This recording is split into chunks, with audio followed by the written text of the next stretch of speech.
Hi power star గారు, పవన్ కళ్యాణ్ మా favourite star. ఎలా ఉన్నారు సార్? బాగున్నాను. అత్తారింటికి దారి ఏదంటూ వెళ్తున్నాను. Firstly hearty congratulations. ఇది నిజమా అసలు కళ అని నమ్మలేకపోతున్నాను. స్టార్ కోసం స్టార్ హోటల్కి వెళ్తాం, బట్ పవర్ స్టార్ కోసం మీ ఫామ్ హౌస్కి చక్కగా ఆవులు, దూడలు, మేకలు, కోళ్ళ దగ్గరకు వచ్చి ఫస్టే కొంగలు మమ్మల్ని వెల్కమ్ చేసాయి, తర్వాత మీ ఆవులు అవి అరుస్తున్నాయి అక్కడ. It's a wonderful feeling.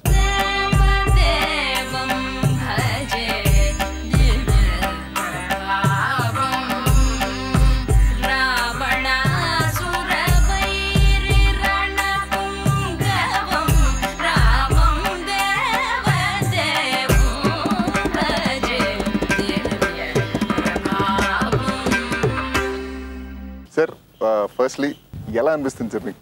How are you feeling about it? నేను చేసేటప్పుడు మ్యాక్సిమం ఆనందం తీసుకుంటాను. ఇంకా అయిపోయిన తర్వాత ఒక అంటే 2 నెలల్లో కొంచెం నాకు అలవాట్లేదు, అందుకని నాకు పెద్ద అనేది చిన్న ఆనందం అయితే ఉంది, అంత మించి ఇంకా. అంటే కలెక్షన్స్ రికార్డ్ బ్రేకింగ్ అవన్నీ నంబర్స్ నాకు అలాంటి అలవాటు ఎప్పుడు నాకు లేదండి కలెక్షన్స్ గురించి. అందుకే నాకు చేసేసిన తర్వాత నాకు 2 వింటాం ఎందుకు అలవాట్లు పడలేదు ఇప్పుడు దాకా. సో ఒక సినిమా ముఖ్యంగా ఈ సినిమా కొంచెం త్రివిక్రమ్ ఎక్కువ వినాల్సి వస్తుంది. ఎందుకంటే నేను ఎవరితో మాట్లాడాను సినిమా అయిపోయిన తర్వాత. బట్ నాకు అన్నిటికంటే ఈ సినిమా మంచి సినిమా అని తెలుసు, మంచి సినిమా చేసిన ఆనందం ఎక్కువ ఉంది. అది అందరికి నచ్చడం అనేది చాలా ఆనందం అనిపించింది.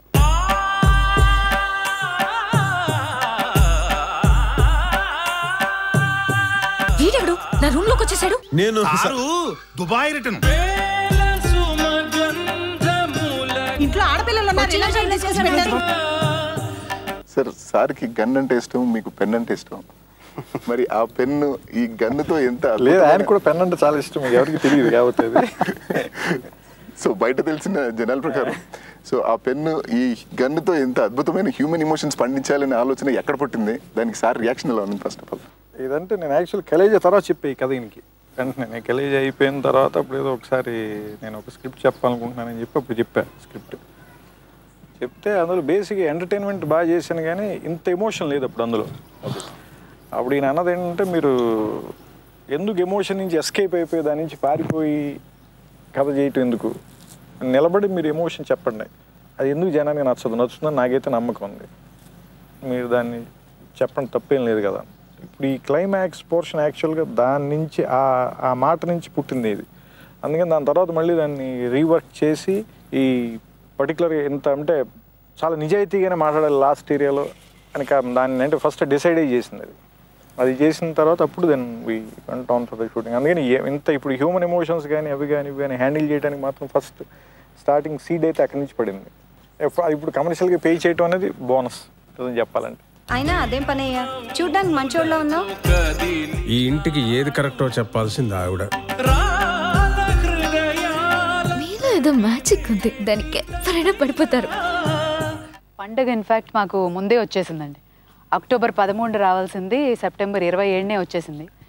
ఈవెన్ దో ఒక అనుకోని సంఘటన జరిగిన జనాలు అభిమానుల స్టార్ నిజాయితీకి వాల్యూ ఇచ్చి everybody were with you, yes we will be with power star, we will see in the theatre అని నిలబడ్డారు.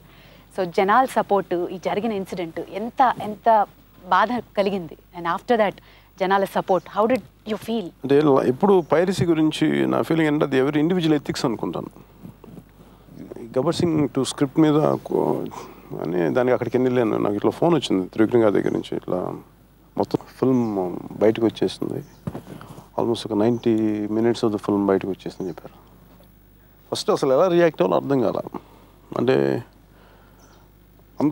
అంత కోల్డ్గా ఎవరు చేసేయగలరు, అంటే ఎవరు ఇన్సైడర్స్ ఉంటారా? ఇన్సైడర్స్ అంటే నాకు అట్లా వెళ్ళిపోయి ఇంకా నాకేమనిపించింది, ఇప్పుడు దాని గురించి బాధపడాలి, ఇంకా సినిమా రిలీజ్ అవ్వకుండా బోల్డ్ అని ఒక 60 నుంచి 70 కోట్ల దాకా ఉంటుంది దాని. ఇది ఎలా నష్టం ఎలా అంటే ఫైనాన్షియల్ లాసెస్ ఎలా ఉంటాయి, ఒకసారి నెట్లోకి వెళ్ళిపోతే ఇంకా అది ఎవరి చేతిలో ఉండదు, అందరు చూసేయాలని డౌన్లోడ్ చేసేసుకుంటారు.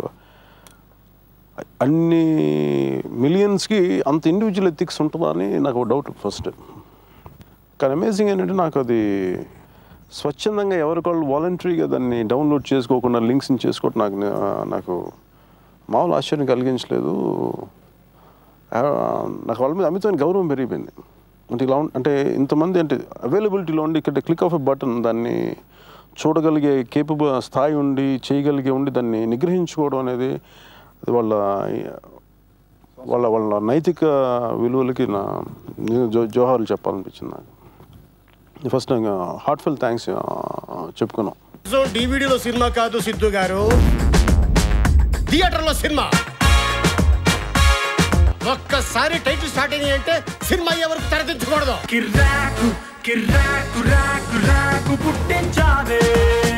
ఐ థింక్ హాలీవుడ్ స్టార్స్కి అయింది, మళ్ళీ పవర్ స్టార్కి ఇలా జరిగింది. And people always were with you. America August 15 ఆగస్ట్కి ఇంగ్లీష్ చాక్లెట్ కాదు, అమెరికాలో అరిసెలు పనిచేశారు. ఇట్స్ లైక్ అ సంబరాలు ఎవ్రీవేర్. అంటే ఒక Shahrukh Khan, Salman Khan box office records break చేస్తున్నారు. పెద్ద పెద్ద రివ్యూవర్స్ కూడా రాస్తూ ఉన్నారు comments. Does that make a difference to you? చదువుతారా రివ్యూస్, రేటింగ్స్? చదువురు? నో. ఎందుకంటే మనం బలమైన నమ్మకంతో విశ్వాసంతో చేసేస్తాం. అది కాదు, అది ఇంకా ఒకసారి కనెక్ట్ అయింది అనుకోండి, మళ్ళీ దాని గురించి చదవటం అనవసరం. ఒకవేళ కనెక్ట్ అవ్వలేదా మళ్ళీ మనం చూసి మనం తెలుసు కదా ఏమేమి తప్పులు చేస్తుంటాం, అవి కరెక్ట్ చేసుకున్నాం. అందుకని నాకు పెద్ద రెండు అంటే నాకు మర్చిపోవడం అలవాటు. చేసేసిన తర్వాత మళ్ళీ దాని గురించి ఆలోచించి ఏమో నాకు లోపల కొంచెం ఇబ్బందిగా ఉంటుంది. మళ్ళీ నా గురించి చెప్పినట్టు నీ కర్తవ్యం నువ్వు చెయ్యి మొత్తం. అంత గొప్ప కూడా ఆలోచించలేదు, ఇబ్బందిగా ఉంటుంది.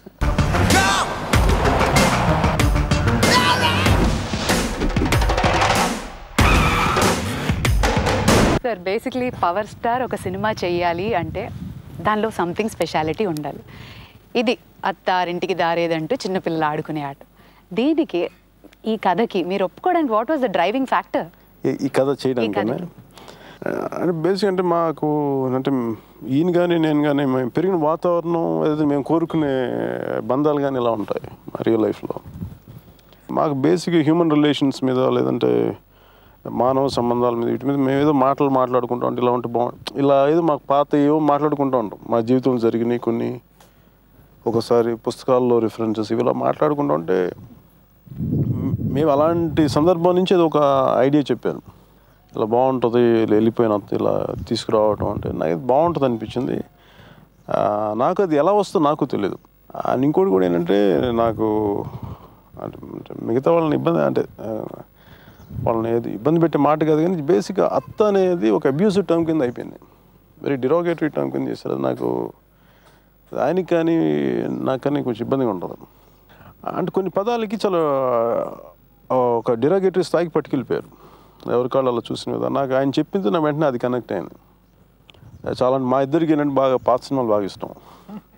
మా ఇద్దరం కూర్చున్నప్పుడు మా ఇద్దరం కూర్చొని పెద్ద సీరియస్ డిస్కషన్స్ ఏమండి ఇలా కూర్చొని పాత సినిమాలన్నీ చూసుకుంటాం. ఆ సినిమాలో ఆడు ఎలా చేస్తున్నాడు చూడు, ఇలా ఎలా చేస్తున్నాడు చూడండి, అవన్నీ మనకు డ్రైవర్ బాడీ లాంగ్వేజ్ కోసం కూడా చూశారు ఇవన్నీ. సో అలాంటి సినిమా అంటే మనకి ఎందుకు మనకి ఇల్లరికం కానీ గుండం చాలా సింప్లిసిటీ బాగుంటుంది. ఎందుకు మనకి ఇలాంటి సినిమాల్లో మనం చేయలేంతసేపు సీరియస్గా ఉంటాం అంటే అవి సాధించడం చాలా కష్టం. సింప్లిసిటీని సాధించాలంటే ఫస్ట్ మనుషులు బతకాలి, ఆ విలువలు ఎంతో కొంత ఉండాలి, దాన్ని రాయగలిగే స్థాయి సత్తా ఉండాలి. అది ఇవన్నీ ఆయనకున్నాయి. సో అందుకని అంత కాంప్లికేటెడ్ హ్యూమన్ ఎమోషన్స్ని చాలా అందరికీ పెద్ద ఈజీగా చేసేయచ్చు అనే స్థాయిలో ఆయన చేసేయగలిగారు. నేను ప్రేక్షకుణ్ణి, నన్ను ఎంటర్టైన్ చేయండి. కాటమరాయుడా కదిరి నరసింహుడా, కాటమరాయుడా కదిరి నరసింహుడా, మేటైన ఏటగాడ నిన్నే నమ్మితిరా, మేటైన ఏటగాడ నిన్నే నమ్మితిరా. పవర్ స్టార్కి అత్తారింటికి తారేదని బుజ్జు టైటిల్ పెట్టాలంటే కొంచెం ధైర్యం కావాలి కదా. ఎలా how did you manage that? First యాక్చువల్గా అత్తారింటికి దారేదైనా టైటిల్ వచ్చేసింది, కానీ ఆయనకి చెప్పలా. మేమేంటో ఇంకేదైనా దొరుకుతుందేమో అంటే కళ్యాణ్ గారి సినిమా కదా, ఆడియన్స్ ఫ్యాన్స్ వేరే బాగా ఎక్కువ ఎక్స్పెక్ట్ చేస్తారు కదా, అత్తారింటికి దారేది మరీ సాఫ్ట్ అయిపోతుందేమో అది ఏదైనా ఒక నెలలాళ్ళు ఆయనకి తెలియకుండా దాచి ఏవో ఆలోచిస్తాం. ఇంకా ఈయన ఏంటంటే నేను నా గబ్బర్ సింగ్ 2 టైటిల్ కూడా ఆలోచించేసాను, కానీ మీరు ఇంకా ఈ టైటిల్ బెటర్ ఏంటంటే సినిమా చివరికి వచ్చింది కదా అంటే ఏవో అనుకుంటున్నాం కానీ ఏం తెగట్లేదు అసలు. పోనీ అనుకున్నవి ఏంటి చెప్పండి అన్నారు. అంటే ఇది చెప్పా, ఏమో బాగుందిగా పెట్టాను అన్న. చాలా అంటే లేదండి, అంటే ఇది ఇంకేదో కొంచెం హీరోయిక్ అది ఆలోచిస్తుంటే ఏం లేదు, అలాంటి ఏం పెట్టాడు. మనం ఏ కథ చెప్తున్నామో దానికి సంబంధించిన టైట్ లేదు, దాని గురించి ఇంకెక్కువ ఆలోచించుకోండి, స్ట్రైట్ ఫార్వర్డ్గా ఉండండి, పెట్టేద్దాం ఇదంతే. ఇంక వెంటనే ఇంక చెప్పారని ఇంక ధైర్యం చేసి అనౌన్స్ చేసాం అంతే. నాకిష్టం లేని పెళ్లి చేసుకుందని అప్పుడు నేనే పంపించేశాను. ఇప్పుడు నేనే కావాలనుకుంటున్నాను. ఒంట్లో పట్టు తగ్గాక మీ తాతకి పట్టుదల తగ్గిందా? నన్ను తీసుకురమ్మన్నాడా? గబ్బర్ సింగ్లో మీరు చెప్పారు పవర్ఫుల్ డైలాగ్, నాకు కొంచెం తెక్కుంది దానికి లెక్క ఉంది అని. కానీ ఈ సినిమాలో మీ అత్తగారికి తెక్కుంది. అంటే మీకంటే తెక్కున్న అత్తగారిని ఎలా ఫైండ్ అవుట్ చేశారు and how was it actually working? అంటే పవన్ కళ్యాణ్ గారికి అత్త ఉండి ఒక సినిమా వస్తుంది అనేది ఊహ వచ్చింది. చాలా కష్టం కదా. నాకు కొంచెం ఆ విషయంలో మాత్రం ఈజీ అనిపించింది. మేము ముందు నేను ఈ కథ చెప్పిన వెంటనే నేను అత్త ఎవరు అనుకుంటున్నాను, ఈయన కూడా అదే క్వశ్చన్ అడిగారు, ఎవరు అనుకుంటున్నారంటే నది అనుకుంటున్నాను నేను. బాగుంది సార్, ఇంకేం ఆలోచించకండి, ఎలాగోలాగా మీరు ఆవిడ ఫైనల్ ఇచ్చాను. అప్పుడే మాట్లాడేసాం మేము ఆవిడతో. దాదాపు అంటే సినిమా స్టార్ట్ చేయడానికి 2 years బ్యాకే మాట్లాడేసాం ఆవిడతో. అప్పుడు ఇంకా ఆవిడ మిర్చి కూడా చేయలే, ఓన్లీ తమిళ్లో మాత్రం ఒక సినిమా చేస్తున్నారు. అప్పుడే ఆవిడతో మాట్లాడాను నేను. ఆడితే ఆవిడ చేయటానికి ఓకే అన్నీ చెప్పామంటే మేము స్టార్ట్ చేసే ముందు మీకు మళ్ళీ డేట్స్ అన్నీ చెప్తామండి. స్క్రిప్ట్ కూడా నేను ఫోన్లోనే చెప్పాను ఆవిడకి. అందుకని మాకు అది పెద్ద ఇష్యూ అవ్వాలి. తర్వాత ఆవిడ రాగానే సెట్లో చూడగానే ఈయన కళ్యాణ్ గారు ఆవిడ చూడగానే అన్నారు, లేదు మన చాయిస్ పర్ఫెక్ట్ కరెక్ట్గా ఉంది, ఇంకా ఆలోచించట్లేదు. అందులో ఆవిడ చాలా వెరీ డిసిప్లిన్. ఆవిడ నిజంగా ఆవిడతో పని చేయడం చాలా సుఖం. అందుకే ఆవిడ దగ్గర కూడా గన్ ఉంది, లైసెన్స్ ఉంది, కానీ గురి తప్పరు. మీరు ఆవిడ డైలీ చెప్తున్నప్పుడు చూడాలి, ఆవిడ మధ్యలో ఆపేసి ఆవిడ నవ్వేసేవాళ్ళం కదా సార్. మనం మాడతా ఆవిడ గుడి తెలుగు రావుతాడు వన్ మోర్ అన్న.